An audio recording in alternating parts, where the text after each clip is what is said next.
One piece की series को चलते हुए 27 ईयर्स हो चुके हैं और अगर तुम भी उन लकी लोगों में से एक हो जिसने इस सीरीज को देखा है तो तुमने इसके मिस्ट्रीज के बारे में भी जरूर से सुना होगा, जैसे कि वन पीस एक्चुअली में है क्या, या फिर ब्लैक बियर्ड एक साथ 2 डेविल फ्रूट कैसे यूज कर लेता है, और ये जोरो का चेस्ट सुनाटे से बड़ा क्यों है।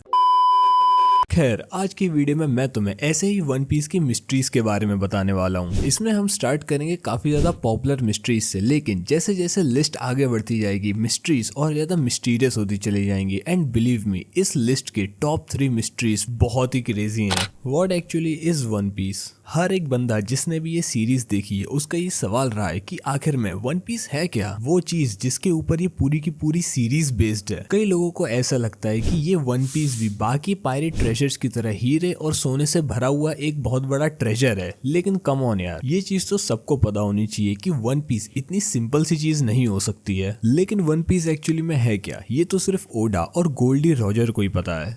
Mystery of Imu. जैसे हर एनिमे सीरीज में एक फाइनल बॉस होता है, वैसे ही वन पीस की सीरीज का फाइनल बॉस है ईमू। वन पीस के 27 इयर्स के लाइफ टाइम में हमें अभी तक इतना भी नहीं पता है कि ईमू का जेंडर क्या है। एंड सबसे ज्यादा इंटरेस्टिंग चीज ये है कि इस लिस्ट में जितनी भी मिस्ट्रीज हैं वो कहीं ना कहीं एंड में जाके इसी कैरेक्टर से जाके कनेक्ट होती हैं, जो कि इस कैरेक्टर को अपने आप में ही और भी ज्यादा मिस्टीरियस और इंटरेस्टिंग बना देता है। ईमू की सबसे ज्यादा यूनिक चीज ये है कि ये कैरेक्टर पिछले 800 ईयर्स से जिंदा है। अब ये कोई डेविल फ्रूट पावर है या कोई साइंस का इक्विपमेंट, ये तो हमें भी नहीं पता अभी तक। लेकिन ईमू के अराउंड बहुत सारी थ्योरीज घूमती हैं, जहां पर कुछ लोग ये मानते हैं कि ईमू कोई और नहीं बल्कि नेफरटारी डी लिली है, जो कि आलाबास्ता कभी वापस गई ही नहीं थी।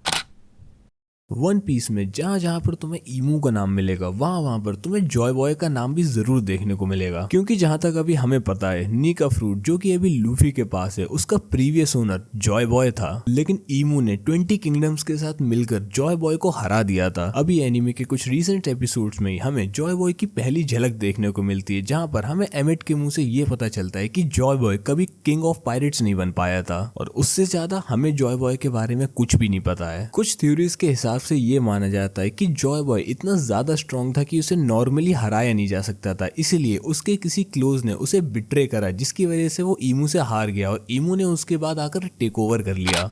Mystery of black beard. तुम लोगों को इतना तो पता ही होगा कि वन पीस में एक बंदा अपनी लाइफ में सिर्फ एक ही डेविल फ्रूट खा सकता है, क्योंकि अगर उसने एक से ज्यादा डेविल फ्रूट खाए तो उसकी बॉडी फट जाती है। लेकिन ये रूल ब्लैक बियर्ड पर लागू ही नहीं होता है, क्योंकि जैसा कि हम सब लोग जानते हैं ब्लैक बियर्ड के पास 2 डेविल फ्रूट्स की पावर है, एक उसका डार्क फ्रूट और दूसरा व्हाइट बियर्ड से चुराया हुआ ट्रेमर फ्रूट। और अगर तुम्हें याद होगा तो एपिसोड 965 में बगी ने शैंक्स को ये बात बताई थी कि टीच यानी कि ब्लैक बियर्ड कभी सोता नहीं है, और 5 एल्डर्स ने भी ये बात एक्सेप्ट करी थी कि टीच की लीनियज काफी ज्यादा स्पेशल है, जो कि हमें रिसेंटली गॉड वैली की बैक स्टोरी में पता चल जाता है। लेकिन ब्लैक बियर्ड के 2 डेविल फ्रूट इस्तेमाल करने का तरीका आज तक हमें पता नहीं चल पाया है। The Void Century. अब वॉइड सेंचुरी वन पीस का वो टाइम पीरियड है जो कि उसकी हिस्ट्री से एकदम इरेज कर दिया गया है, और ये चीज इतनी ज्यादा कॉन्फिडेंशियल हो चुकी है कि इसके बारे में रिसर्च या फिर स्टडी करना कम्प्लीटली फॉरबिडन है, और जो भी लोग इसके बारे में जानने की कोशिश करते हैं वर्ल्ड गवर्नमेंट उन्हें सीधा खत्म कर देती है, जैसा कि हमें ओहारा इंसिडेंट में देखने को मिला था। लेकिन जहां तक फैंस अपने स्पेकुलेशंस लगा के बैठे हुए हैं, 800 ईयर्स की वो वॉइड सेंचुरी जॉय बॉय का एरा माना जाता था। सो मे बी ये वन ऑफ द रीजन हो सकता है कि उसको एग्जिस्टेंस से ही हटा दिया गया है। लेकिन अभी के लिए तो वॉइड सेंचुरी एक कंप्लीट मिस्ट्री बन के रह चुकी है।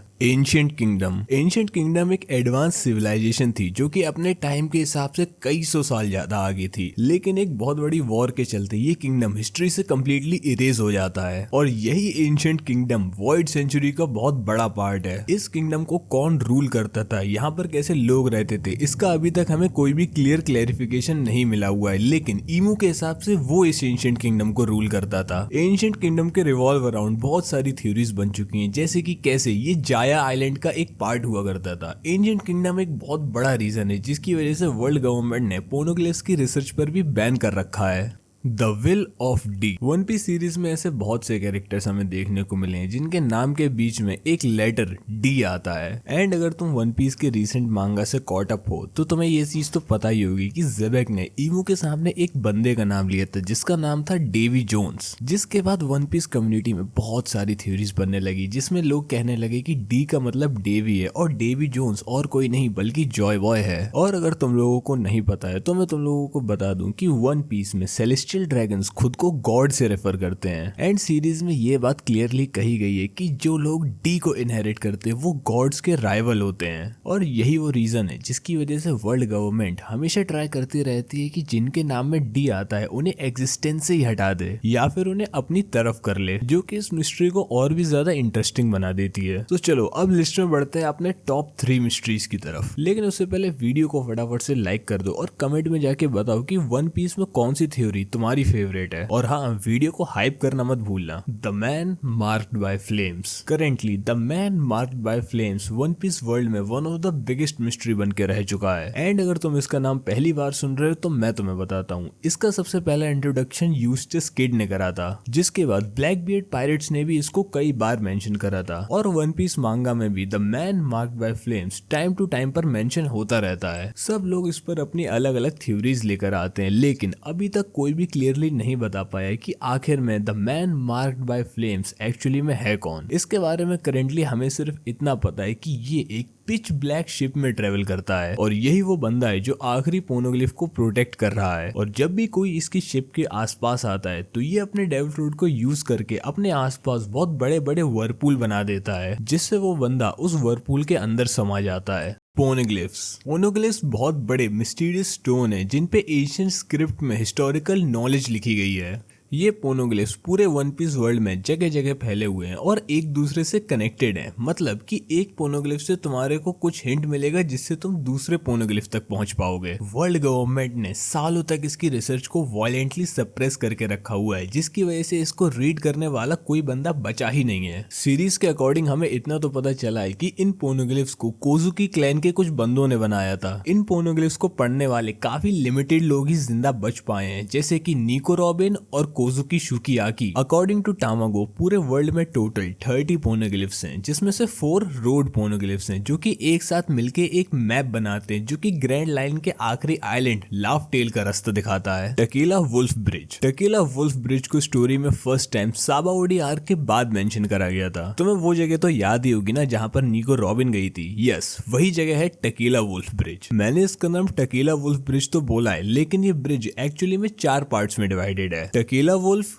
Vodka Wolf, Rum Wolf and Bourbon Wolf. And इस ब्रिज को बनते हुए 700 सालों से भी ज्यादा टाइम हो चुका है, लेकिन ये अभी तक कंप्लीट नहीं हो पाया है। And during time skip arc हमें ये चीज क्लियरली दिखी थी कि वहाँ के रेजिडेंट्स को वर्ल्ड गवर्नमेंट कैसे स्लेव वर्कर्स की तरह इस्तेमाल कर रहे हैं। इसे बनवाने का ऑर्डर किसने दिया ये तो अब तक रिवील नहीं किया गया, या फिर इसका मोटिव क्या था हमें इसके बारे में कुछ भी नहीं पता है। लेकिन ये चीज तो काफी ज्यादा क्लियर है कि इसका बनने का ऑर्डर किसी वर्ल्ड गवर्नमेंट के बंदे ने ही दिया होगा। और जैसा कि हर वन पीस मिस्ट्री के साथ होता है, वैसे ही इस पे भी बहुत सारी थ्योरीज बन चुकी हैं। जैसे कि कुछ थ्योरीज ये सजेस्ट करती हैं कि एक दिन पूरा वन पीस वर्ल्ड पानी के अंदर डूब जाएगा तो ये ब्रिज उन लोगों को हेल्प करेगा। वहीं कुछ थ्योरीज ये सजेस्ट करती हैं कि ये ब्रिज ईमू बनवा रहा है ताकि वो पूरे वर्ल्ड में एक बहुत बड़ा सा जाइंट समनिंग सर्कल बना पाए। लेकिन ये चीज एक्चुअली में क्या है ये तो लिटरली किसी को भी नहीं पता है। यहाँ तक कि इसके बारे में ओडा सेंसे ने भी कोई भी इंफॉर्मेशन नहीं दी है। लेकिन इतना तो क्लियर है कि आगे आने वाले टाइम में ये ब्रिज एक काफी ज्यादा इंपॉर्टेंट रोल प्ले करेगा।